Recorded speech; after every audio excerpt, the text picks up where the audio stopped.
It is like a dream. It was our wedding. When we turned around, everyone was dead. The stench of their bodies was horrible.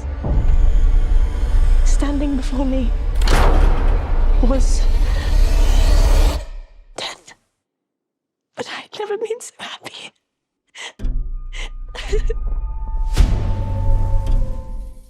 Nosferatu, the final movie of the year, and are we really ending on a vampire movie? A vampire movie of all things? Ugh. We already had one this year with Abigail, but to be fair, I didn't see that gory comedy, and this one instead is a slow burn, nightmarish period piece that is a remake based off of a bootleg movie based on Dracula. Now that I think about it, it's actually kind of interesting that we ended up getting a remake to this particular film so late in the game. Dracula's been done to death, literally in some cases, and to varying degrees of success. Looking at you, Renfield, you awful movie, which also has Nicholas Hoult in it, so cool, I guess.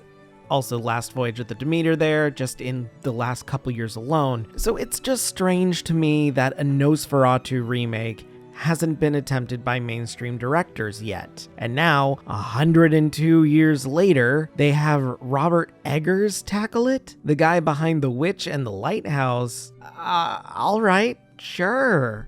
I went in cautiously optimistic because, again, if you've seen any of my previous vampire movie reviews, you know that I've never really been a fan of them. Vampires, in my opinion, are kind of dull and old hat by this point. I feel like if you're going to do something with vampires, you have to make the creatures at least interesting somehow, like, say, the Strain TV show made them as like these worm parasites. That's kind of cool. In this film, it's just a singular vampire, but they add in so much lore and atmosphere as well that it becomes this strange, very interesting film that is just inherently fascinating. And I think that's the point of this movie. As always though, I'm getting ahead of myself, so what is this movie even about? Well, let me get into it for those who don't know, or only know of the titular creature's existence through the one SpongeBob gag.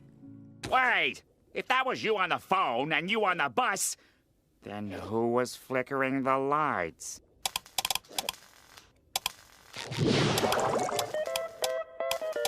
Nosferatu!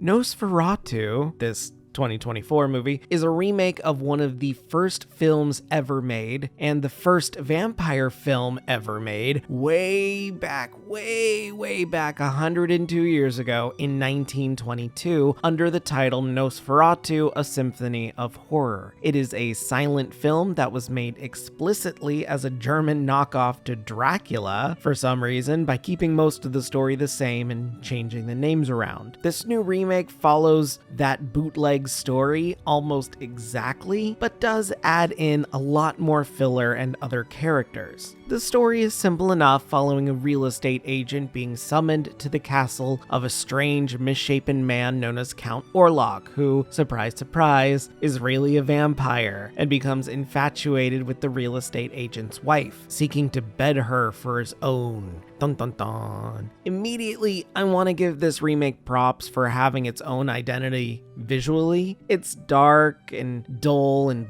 dreary, black and blue with intense shadows, which is a great homage to the original iconic use of shadow play for its plot and visuals. This version definitely though takes it to the extreme, using the harsh darkness to hide details, and in a lot of scenes just make the movie feel like it's some sort of slow moving nightmare with doors slowly opening or closing and characters acting as if they're entranced. It's great. I love that. It is a little too dark though in a lot of spots that just made it a little hard to see what was on screen at some times. I had to squint a little bit, especially during the carriage scene, for example. It's so dark. It's so hard to see what's going on, but that's a thing, I guess. The original 1922 film is a German expressionist piece. influenced by the original German Expressionism film, 1920's The Cabinet of Dr. Caligari, by using heavy shadows and very sharp angles to convey its visual style. And I love how this new film also adapts the visual style of the German Expressionism, but with a more modern take on it. So it's not as sharp, but it still looks amazing. Just, it's a lot more subtle now. Also, as an homage, several characters will overact when necessary, much like how the original was, given the art of filmmaking was still new at this point, so the actors in the original 1922 film treated the movie like they would a stage play, where they have huge, big, dramatic reactions. And some of those are in this new remake as well, standing out among some of the more restrained performances. And I quite like that. I think it's a very interesting direction to go. Speaking of performances, this is a great cast overall. Everyone does a fantastic job with everything they have to do, but the standout is Lily Rose Depp as the object of Orlock's infatuation, Ellen. She has to portray several parts to this character and just slips into all of them so insanely well. Just great work all around. She's got to go from being scared and depressed or in the throes of a weird, violent trance or something oddly sexual at several times, which is also very, very strange. This film is very sexual.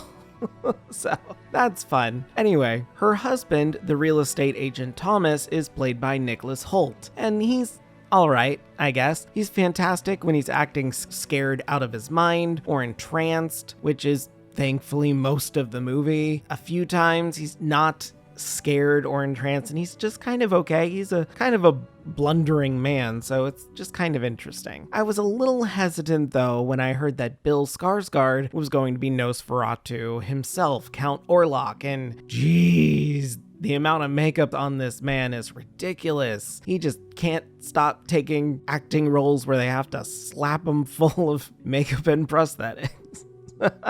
But he does such a good job making the character just sound really odd and disturbing as well. The way he flows around with his movements is great too. I just love the presence he brings to this character, even though he is completely and utterly unrecognizable, even down to the voice. It is absolutely wild how Skarsgård just disappears into this character. Bravo! Really, really good work there.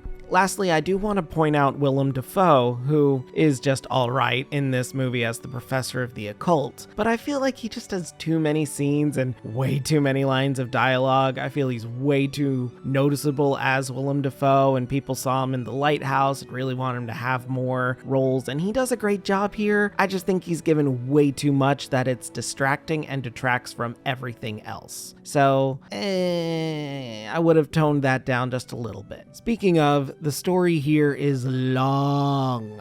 It's great and it's interesting, but it is very, very long and feels like it. Coming in at 2 hours, 12 minutes, the film definitely feels closer to maybe 2.5 to maybe 3. It's a huge slow burn, which is fine, but I can see several scenes and extra characters that just really wore out their welcome and didn't contribute to the story all that much, sadly. So very obvious filler there. I get that some new stuff needs to be added, given that this new film adds nearly an hour of footage compared to the original, but most of it just feels so much like filler. Thomas and Ellen's friends feel forced into it, and there's so many cutbacks to their plight and what's going on with them, trying to deal with Ellen and her weird trances. Defoe's professor just gets way too many scenes and dialogue bits once he's finally introduced, and for some reason, right at the climax, Orlock decides to take his sweet time to get to the goal. There's a point where he says he'll wait a couple more days to do a certain thing, and I'm just sitting in my seat going, why? You're right here.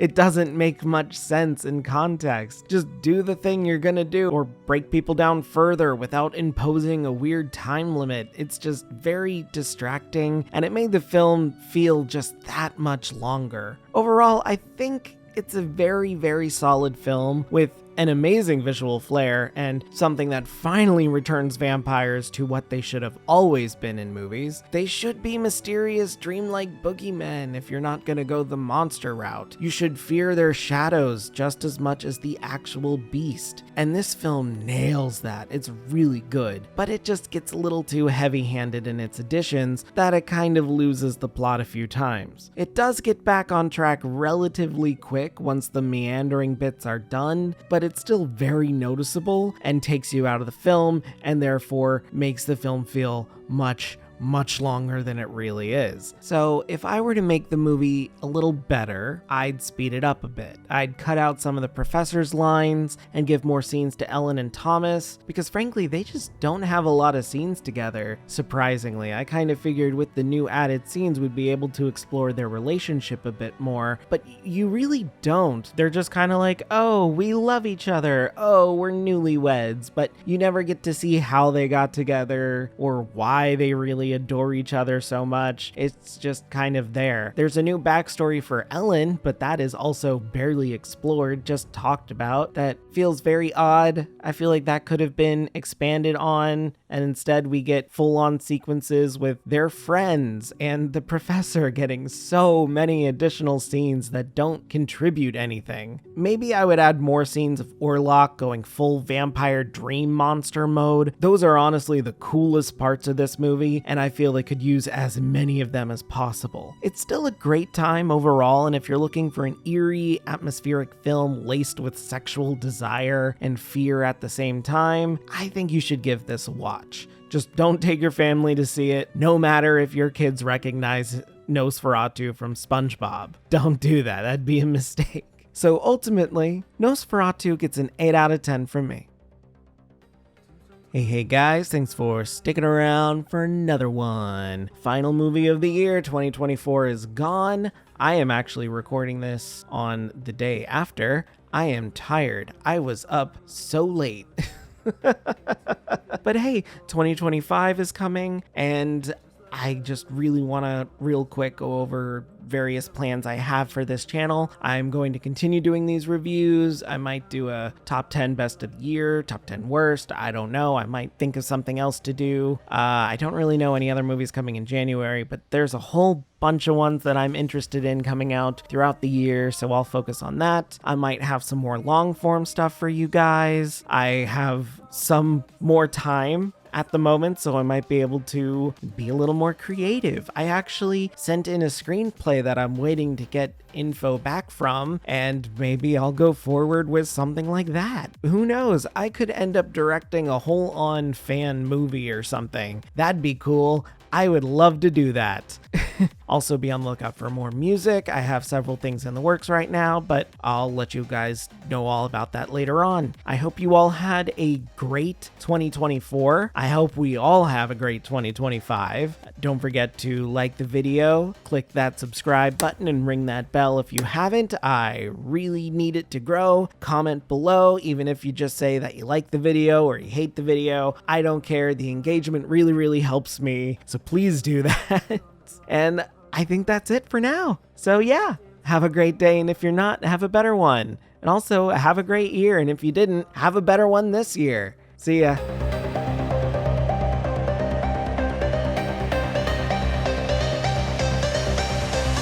I'm just a ghost in your stereo, the fading memory of a shipwreck in the undertow. You're just a lost summer, and I'm just a ghost in your stereo.